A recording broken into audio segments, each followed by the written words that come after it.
नमस्कार मंडळी. तर आज पुन्हा बनवते मी पालकच्या पुऱ्या खूप दिवसातून.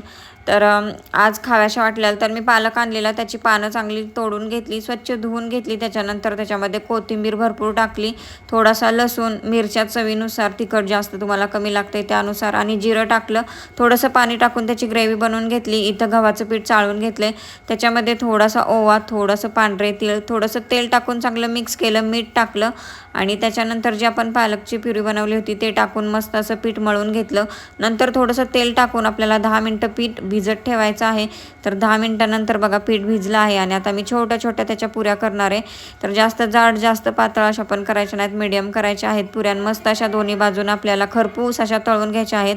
तर टेस्ट खूप छान लागते या पुऱ्यांची. जर तोंडाला चव नसेल तर ह्या पुऱ्या नक्की बनवून खा, खूप छान लागतात.